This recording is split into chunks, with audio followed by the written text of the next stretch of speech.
Moritel. Un monde nouveau vous appelle.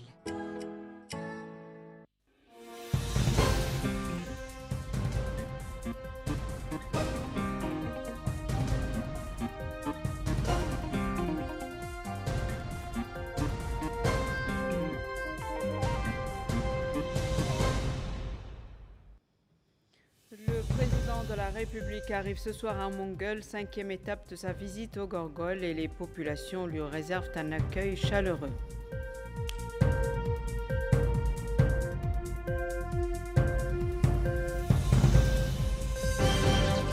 Le président de la République assure lors d'une réunion avec les cadres et les acteurs de la Muqata'a de l'Exaïba 1 l'engagement de réaliser la souveraineté alimentaire.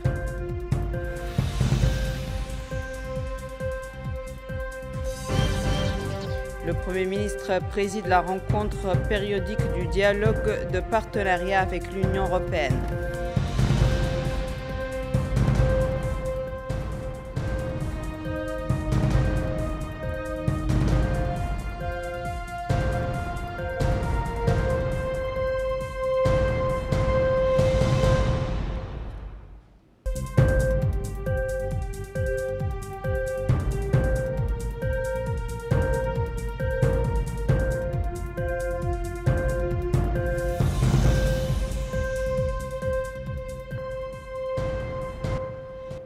Bonsoir mesdames, mesdemoiselles et messieurs, merci de vous joindre à nous avant le développement de ces titres. Le courrier du président de la République, M. Mohamed El-Cheikh Al-Ghazouani, a adressé hier un message de félicitations à Sa Majesté Naruhito, empereur du Japon, à l'occasion de la fête de la fondation de son pays. Le chef de l'État lui a réitéré à cette occasion ses souhaits de progrès, de prospérité au peuple japonais ami. Place à présent à notre fenêtre sur la visite du président de la République au Gorgol.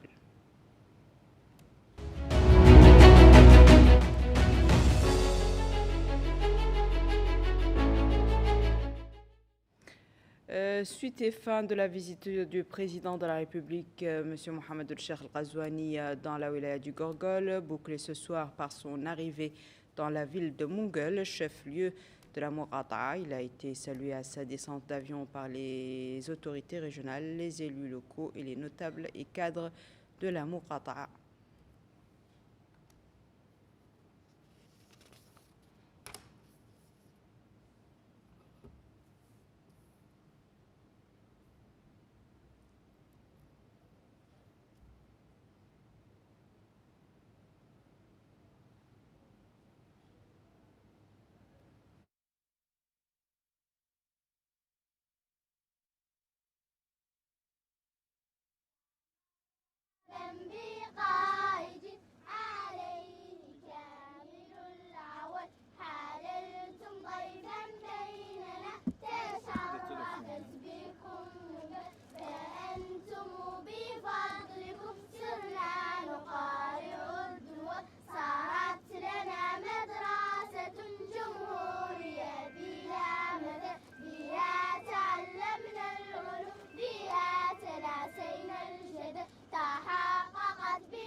La population de la Muqata'a de Mongol a tenu à réserver à son illustre hôte un accueil populaire chaleureux et riche en couleurs, rythmé par des slogans qui expriment leur attachement et leur adhésion à la vision du chef de l'État et son programme ambitieux pour réaliser plus de développement et de prospérité pour le pays et les citoyens en général et pour la Muqata'a de Mongol en particulier.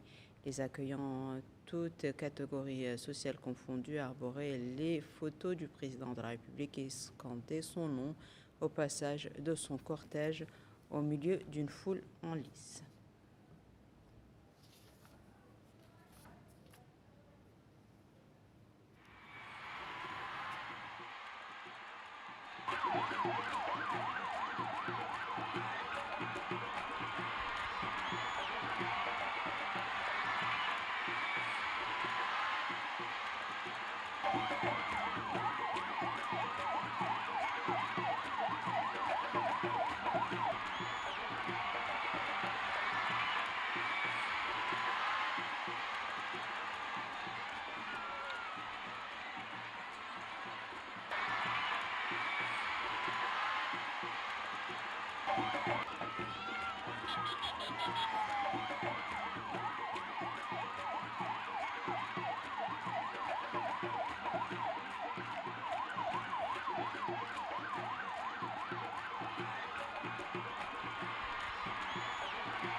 La Muqata'a de Mongol renferme un potentiel agro-pastoral considérable que l'État, à travers ses structures spécialisées, soutient à travers l'appui aux paysans et aux éleveurs. La Muqata'a devrait également bénéficier sur différents plans des interventions du programme d'urgence mis en œuvre par le gouvernement pour impulser le développement local. Mohamed Khattab. La Muqata'a de Mongol est l'une des plus importantes zones agro-pastorales de la wilaya du Gorgol, disposant de terres fertiles et se caractérisant par un développement prometteur, comme le souligne son hakem, M. Mohamed Amin ou Mohamed Arrahman, lequel a souligné que la Muqata'a développe également d'autres activités telles que le commerce et l'élevage et a bénéficié ces dernières années de plusieurs projets de développement. Mongol s'étend sur 1745 km carré et est délimité au nord par le Brakna, la Muqata'a de Mal, au sud-est par le Ksaiba, au sud-ouest par le département de Kaïdi, au nord-ouest par le département d'Aleg. Elle est constituée de 5 communes, Mongol, Azgeilem, Meit, Melzem, Téchet et Bakel. Reposant sur l'agriculture et l'élevage, Mongol compte une population d'environ 35 000 habitants, vivant en parfaite harmonie et paix sociale, comme le soutiennent ses citoyens attachés à leur terroir. Dans le cadre du programme d'urgence, Mongol a bénéficié d'importantes interventions, notamment dans les domaines des infrastructures de base, à travers la construction de plus de 130 salles de classe, 4 points de santé, le forage de 5 puits artésiens, la rénovation de dizaines de digues et bien d'autres interventions touchant directement la vie des citoyens. Dans leurs différentes interventions, les habitants de Mongol ont salué les interventions programmées dans le cadre du plan d'urgence initié par le président de la République, M. Mohamed Ould Cheikh Al-Qazouani, et qui ont été identifiés sur la base d'un diagnostic participatif sur le terrain. Les citoyens ont affirmé que le Muqata'a est désormais un chantier continu dans divers domaines et qu'ils sont heureux d'accueillir le président de la République, auquel ils vont réserver un accueil grandiose pour cette dernière étape de sa tournée dans le Gorgol. Hier soir, le président de la République s'est entouré des forces vives de la Muqata'a de l'Exaïba qui l'ont entretenu sur certains problèmes latents liés notamment au foncier et à l'exploitation minière artisanale. Dans son intervention, le chef de l'État a assuré ses interlocuteurs que rien ne sera aménagé pour trouver les solutions appropriées aux problèmes évoqués. Aminata Khan nous fait l'économie de cette réunion. Alex Seiba, lors de la réunion élargie avec les cadres notables et acteurs de la Muqata'a, le président de la République, Mohamed Ould Cheikh Al-Qazouani, a d'abord remercié les habitants pour l'accueil chaleureux qui lui a été réservé, soulignant que cet accueil était empli de sentiments de satisfaction et exprimant son appréciation pour la cordialité et l'hospitalité manifestée. Le président de la République a souligné dans ce cadre que l'Ikseba, malgré sa récente élévation en tant que Muqata'a, possédait depuis longtemps des piliers administratifs et sociaux. Le président a apprécié à sa juste valeur la présence des élus, des cadres, des acteurs politiques et économiques, ainsi que des militants de la société civile et des citoyens à La Réunion, affirmant que leur intervention qu'ils avaient entendue était au cœur du sujet de La Réunion et que toutes les mesures seront prises pour développer les secteurs qu'il s'agisse de l'eau, de l'électricité, de la santé, de l'emploi des jeunes, affirmant que les aspirations de ces derniers étaient légitimes et que la question de leur emploi était au cœur des actions de l'État. Concernant le secteur de la santé, le président de la République, Mohamed Cheikh Al-Qazouani, a déclaré que l'équipement de l'hôpital de la Muqata'a sera fourni une fois la construction achevée dans le cadre du programme d'équipement des hôpitaux et centres de santé. Quant à l'exploitation minière artisanale, le président de la République a rappelé qu'à partir de 2020, et compte tenu du fait que cette activité était pratiquée de manière nécessitant une meilleure organisation et sécurité, l'agence Ma'aden a été créée pour la réglementer. Il a expliqué que l'attribution des zones minières se faisait selon les procédures connues et que l'agence ne pouvait pas attribuer des zones qui ne lui appartenaient pas, comme le cas de la SNIM. Le président de la République a souligné que l'État était parfaitement conscient des défis auxquels sont confrontés les citoyens et qu'il travaillait constamment à améliorer leurs conditions de vie, indiquant que ce qu'il avait entendu montrait que l'Ikseba n'était pas l'une des Muqata'a les moins favorisées en termes de réalisation et que certains ratios, notamment dans le domaine de l'énergie, avaient été multipliés par 30, ce qu'il a considéré comme un indicateur positif tout en reconnaissant que des lacunes persistaient et nécessitaient davantage de travail. Le président a abordé la question de la souveraineté alimentaire, affirmant qu'il s'agissait d'une question nationale qui ne concerne pas seulement le Gorgol ou la Muqata'a de l'Ikseba. Il a expliqué qu'en 2024, un ministère spécifique à l'agriculture et à la souveraineté alimentaire avait été créé, signalant le passage d'une simple pratique agricole à la réalisation d'un objectif précis, assurer l'autosuffisance et la souveraineté alimentaire. Le président a indiqué que cette orientation n'était pas fortuite, mais qu'elle était basée sur les leçons tirées de la pandémie de la COVID-19 qui avait mis en évidence la fragilité des pays ne produisant pas leur propre nourriture et la possibilité de la répétition des crises similaires, que ce soit en raison des pandémies, des guerres ou encore des perturbations des chaînes d'approvisionnement. Le président a affirmé avoir chargé le gouvernement d'élaborer une stratégie claire pour assurer la souveraineté alimentaire dans les plus brefs délais. Il a ajouté que des progrès significatifs avaient été réalisés dans la production des légumes, la production nationale couvrant actuellement les besoins du pays pendant plusieurs mois. Le gouvernement travaille cependant à trouver des solutions pour le stockage des légumes, ce qui pourrait permettre de passer de leur importation tout le long de l'année. Le président a en outre souligné que la concentration sur l'agriculture irriguée ne signifiait pas l'abandon de l'agriculture saisonnière traditionnelle, affirmant qu'il existe une vision pour la développer par la mécanisation et la réduction de l'effort physique des agriculteurs. Dans ce cadre, le président de la République, Mohamed Cheikh Al-Qazouani, a révélé que le gouvernement travaillait à creuser le grand canal d'irrigation, certains déjà en cours, d'autres en phase d'études qui irrigueront des dizaines de milliers d'hectares, en plus de la construction des dizaines de grands barrages. En ce qui concerne le problème du foncier, le président de la République, Mohamed Cheikh Al-Qazouani, a déclaré qu'il a été politisé pendant de longues années et qu'on lui avait donné plus d'importance qu'il n'en avait, d'autant plus que les terres agricoles actuellement exploitées ne dépassent pas 60 000 hectares, alors que l'État travaille à aménager à l'irrigation de 150 000 hectares avec 50 000 hectares supplémentaires potentiellement aménageables. Il a ajouté que la phase actuelle se concentrait sur le lancement de 130 000 nouveaux hectares, ce qui rendrait la question de la rareté des terres non pertinente, affirmant que chacun trouvera ce qu'il faut et que l'État fournira des terres pour attirer des investisseurs capables de développer l'agriculture et d'introduire des technologies nouvelles, ce qui aura un impact positif sur l'économie nationale. Le président a affirmé que la terre appartenait à l'État à l'origine et que les méthodes d'appropriation individuelle étaient définies par la loi. Il a cependant souligné qu'il n'était pas nécessaire de perdre des terres à un citoyen ou à une famille qui les cultivait ou que leur ancêtre avait cultivé, surtout si le but était de les donner à un autre citoyen pour les cultiver, considérant que cela ne se produirait pas et n'était pas acceptable.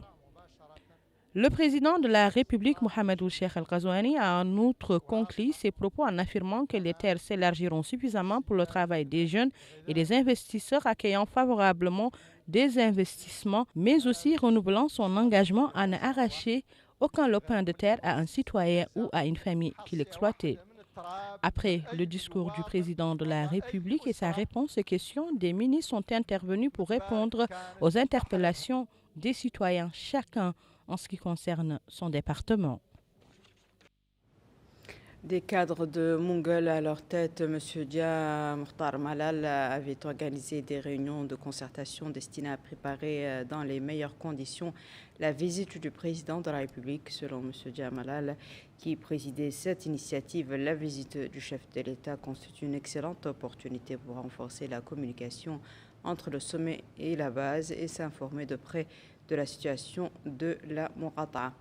D'autres intervenants ont loué cette visite sur laquelle les citoyens fondent de grands espoirs.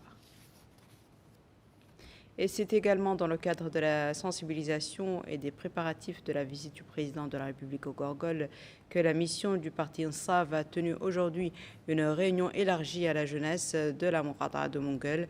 Le chef de la mission, M. Cham Djumbar, a souligné l'importance de cette visite et les répercussions qu'elle aura sur l'impulsion du développement local et l'amélioration des conditions de vie des citoyens. Le porte-parole des jeunes, M. Tayyib Mohamed Ahmed, a mis en exergue le rôle d'avant-garde de la jeunesse dans la sensibilisation et la réussite de la visite du président de la République.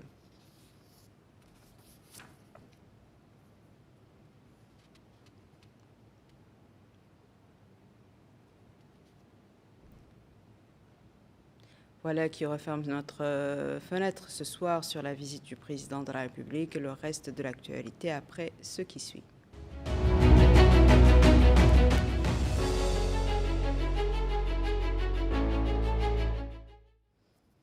En tête de l'actualité à Nouakchott, la réunion périodique du dialogue de partenariat entre notre pays et l'Union européenne. Elle a eu lieu ce soir à la primature et elle était présidée par le Premier ministre, M. Mokhtar Ould Cheikh. L'occasion pour lui d'affirmer que cette rencontre périodique représente un pilier fondamental dans la coopération entre notre pays et l'Union européenne. Sans plus tarder, je vous laisse suivre le mot du Premier ministre. Par sa régularité et sa profondeur, cet exercice périodique de dialogue demeure un pilier central de notre collaboration. Il réaffirme à chaque édition la solidité et la continuité de nos relations de coopération et de partenariat stratégique. Il illustre également notre attachement partagé à une concertation structurée, fondée sur la confiance mutuelle et traduit notre volonté commune de bâtir un partenariat global, équilibré et orienté vers les résultats concrets au service de la stabilité et du développement durable. Je me réjouis également du choix des thèmes retenus pour cette session, qui s'alignent parfaitement avec nos priorités stratégiques, à nous tous, dans la conjoncture actuelle. Nous aborderons notamment la situation politique en Mauritanie et en Europe, la paix, la sécurité et la situation humanitaire en prenant en compte les crises régionales et internationales ainsi qu'à la situation des réfugiés en Mauritanie. Aussi, nous aborderons la situation économique de la Mauritanie et les réformes structurelles engagées, le programme Global Gateway et sa mise en œuvre dans le cadre du partenariat Mauritanie-Union européenne, en particulier les domaines des infrastructures et des énergies, le développement humain et la résilience, y compris les secteurs sociaux, l'éducation et la santé, et le développement local, et enfin les autres politiques sectorielles, migration, pêche et défense. Il importe de souligner que que ces thèmes s'inscrivent directement dans les axes stratégiques du programme de son Excellence le Président de la République, Mohamed Ould Cheikh Al Ghazouani, que notre gouvernement s'attelle à mettre en œuvre à l'horizon 2021. Il s'agit en effet de bâtir un état de droit fondé sur des institutions fortes, de développer une économie diversifiée, résiliente, performante et écologiquement durable. Il s'agit également de dynamiser des secteurs productifs à fort potentiel, là où nos avantages comparatifs sont évidents, en s'appuyant sur un capital humain qualifié, en mesure d'accompagner pleinement cette transformation voulue. Mais il s'agit aussi d'assurer plus d'équité dans l'accès de tous nos citoyens aux services essentiels et plus d'équilibre dans la répartition de notre richesse. Afin de concrétiser cette ambition, une administration efficace et une gestion rigoureuse et transparente des finances publiques sont indispensables. Nous en avons fait une priorité nationale. Le vaste programme de généralisation de l'accès aux services essentiels pour le développement local, engagé récemment par le gouvernement sur ses ressources propres et qui touche toutes les régions du pays, relève de cette logique. Ce programme couvre l'éducation, la santé, l'eau, l'électricité, la jeunesse, le désenclavement, avec une bonne mise à niveau des zones les plus défavorisées, suivant une approche concertée avec les populations pour classer leurs priorités. Excellences, Mesdames et Messieurs, sur le plan économique, nous sommes conscients qu'une exécution optimale de ces programmes exige de nous une politique de gestion budgétaire résolument axée sur la transparence et la promotion d'une gouvernance inclusive, l'amélioration de l'efficacité de l'action publique et l'alignement des ressources budgétaires sur les priorités nationales de développement. À cet égard, et dans le cadre de l'exécution du programme de réformes budgétaires axées sur la performance, nous saluons l'accompagnement constant de l'Union européenne, dont le dernier appui budgétaire y a contribué significativement. Pour la poursuite de notre politique de développement visant une croissance durable, la diversification de l'économie, le renforcement des capitaux humains et la réduction des inégalités, le soutien de tous nos partenaires au développement, en particulier de l'Union européenne, sera le bienvenu pour accompagner ces priorités, notamment dans les domaines de l'investissement, du développement du secteur privé, de la transition énergétique et de la résilience climatique. Nous souhaitons que ce cadre de dialogue continue d'évoluer vers un partenariat plus stratégique, fondé sur la coresponsabilité, la prévisibilité et l'alignement sur les priorités de développement. Excellences, Mesdames et Messieurs, certaines thématiques demeurent au cœur de notre partenariat et exigent une attention renforcée. Il s'agit en particulier des questions sécuritaires, du raffermissement de la paix et de la gestion de l'épineuse problématique des migrations, mais aussi du lien étroit entre développement et sécurité. Les défis rencontrés, notamment dans les zones où les besoins sont importants, appellent à une action coordonnée, responsable et respectueuse. Il est tout aussi essentiel, de notre point de vue, d'adopter une approche globale visant à traiter les causes profondes et à promouvoir des solutions durables et équilibrées, permettant ainsi de préserver les pays et les zones qui arrivent encore à tenir dans cet environnement instable. Sous cet angle, notre pays fait face à d'énormes défis liés aux flux migratoires, dont un nombre important de réfugiés qui résident dans des zones où l'accès aux services de base nécessite une attention significative en termes de mobilisation de ressources. Dans ce contexte, nous réaffirmons notre engagement en faveur d'une gestion concertée, responsable et humaine des flux migratoires, fondée sur le respect des droits des migrants et sur le partage équitable des responsabilités. La Mauritanie demeure de ce point de vue un acteur engagé en faveur de la paix et de la stabilité au Sahel et au-delà, dans un environnement régional marqué par des défis sécuritaires persistants. Notre coopération avec l'Union européenne dans les domaines de la sécurité, de la prévention de l'extrémisme violent et de la lutte contre la criminalité transnationale incarne ce partenariat stratégique. Je suis convaincu que nos échanges aujourd'hui se tiendront dans un climat de partage mutuellement enrichissant et constructif. Et j'ai bon espoir que les conclusions de nos travaux nous permettront de maintenir les caps du renforcement de notre coopération. Sur ce, je déclare ouverte la présente session du dialogue de partenariat entre la Mauritanie et l'Union européenne, à laquelle je souhaite plein succès. Je vous remercie. Les rideaux sont tombés sur les travaux de la conférence de la paix, sanctionnés par la publication d'un communiqué final renfermant plusieurs recommandations. Bokar Bailaba.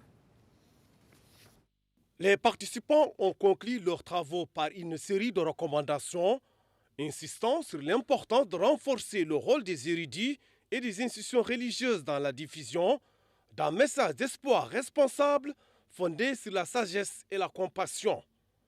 Ils ont également recommandé d'autonomiser les jeunes et femmes, accorder une attention particulière au domaine des fatwas et consolider l'approche de modération et de centrisme.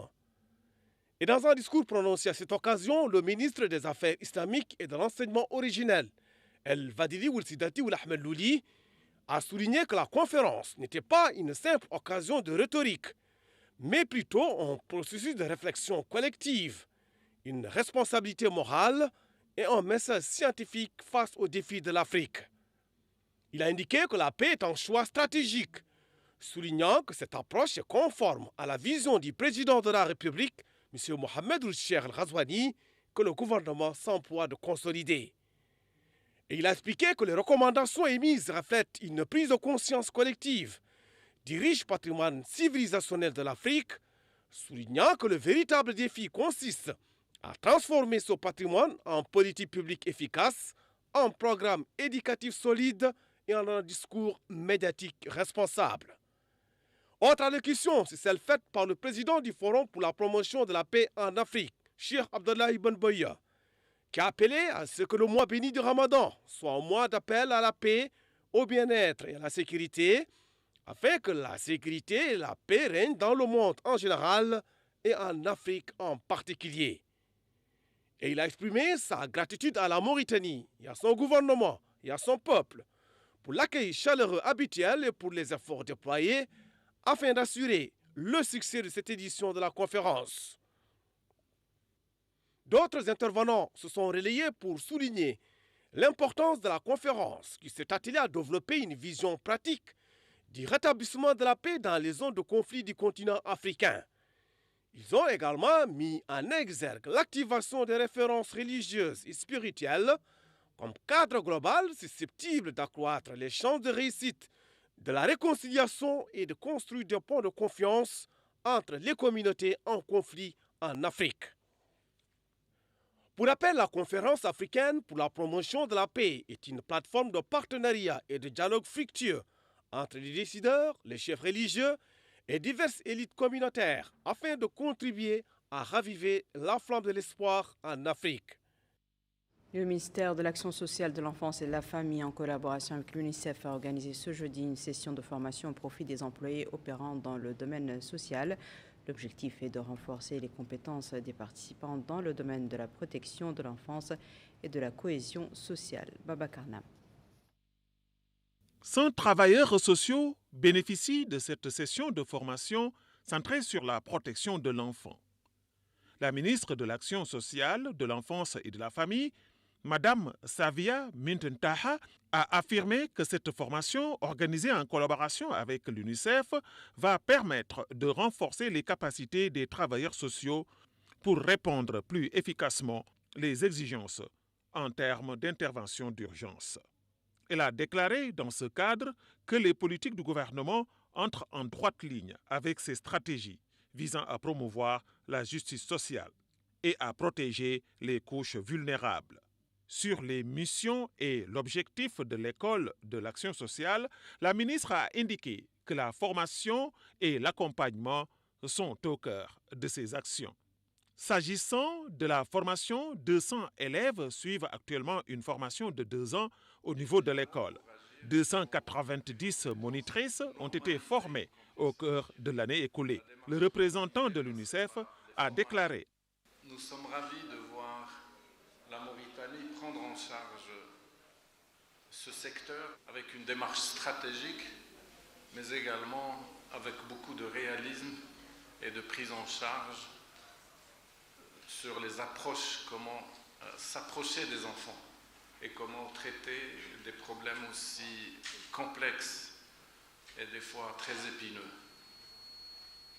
Donc disposer des capacités, des connaissances, des compétences et des moyens pour agir est vraiment la meilleure démarche qui a été préconisée par le ministère, et l'UNICEF est ravi de vous appuyer dans ce domaine.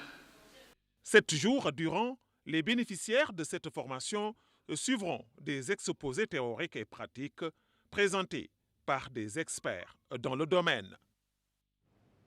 Au ministère de l'Environnement et du Développement durable, l'heure était à la réflexion sur le renforcement des efforts de notre face au changement climatique, à la désertification et à la sécurité alimentaire.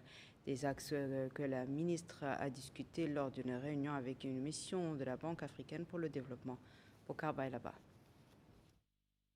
L'objectif de la rencontre est d'examiner les moyens de renforcer la coopération dans les domaines de la résilience climatique et la sécurité alimentaire en Mauritanie.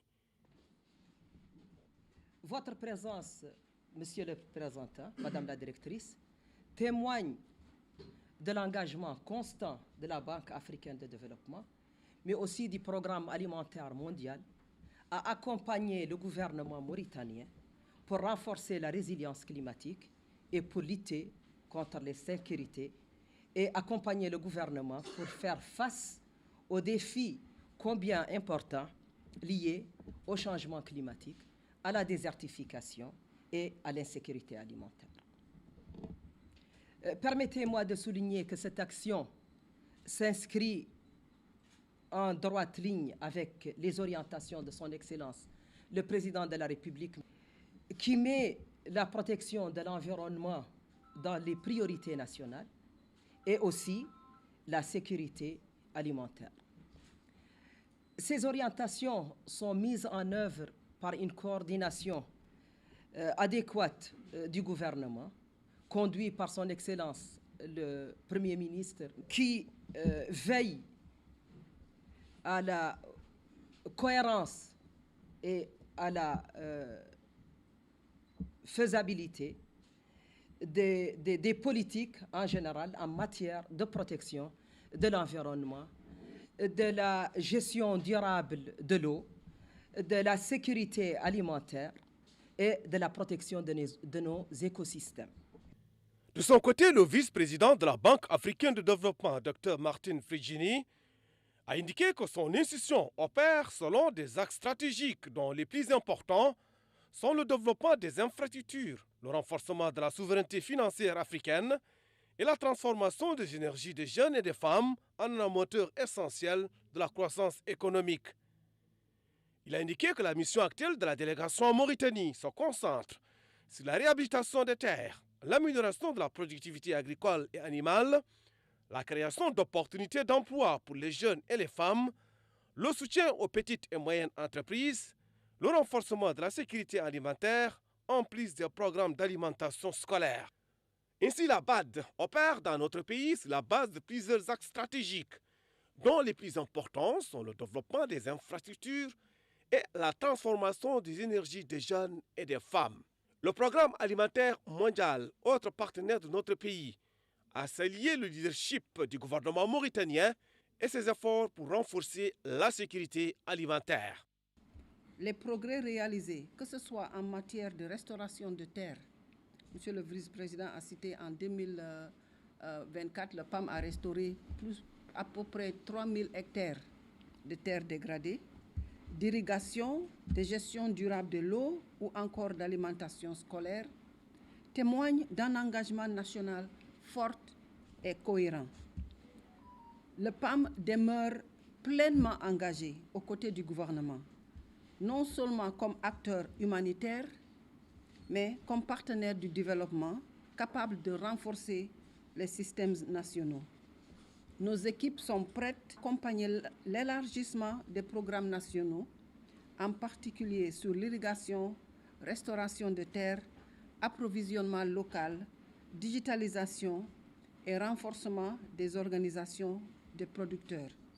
La rencontre a également permis de souligner l'importance de poursuivre la coordination entre les différents partenaires. Et les travaux se sont scindés en sessions à huis clos, consacrées à une discussion approfondie entre les parties prenantes.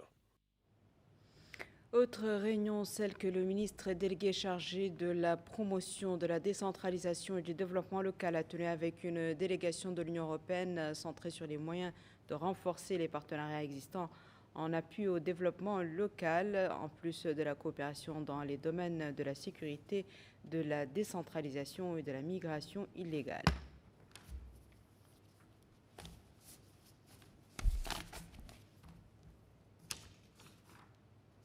Ce sera tout pour ce journal, mesdames et messieurs. À présent, le rappel des titres. Le président de la République arrive ce soir à Mongol, 5e étape de sa visite au Gorgol, et les populations lui réservent un accueil chaleureux.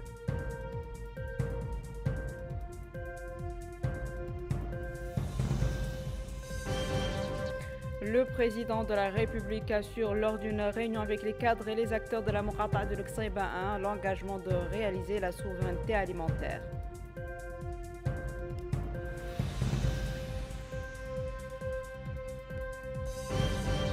Le Premier ministre préside la rencontre périodique du dialogue de partenariat avec l'Union européenne.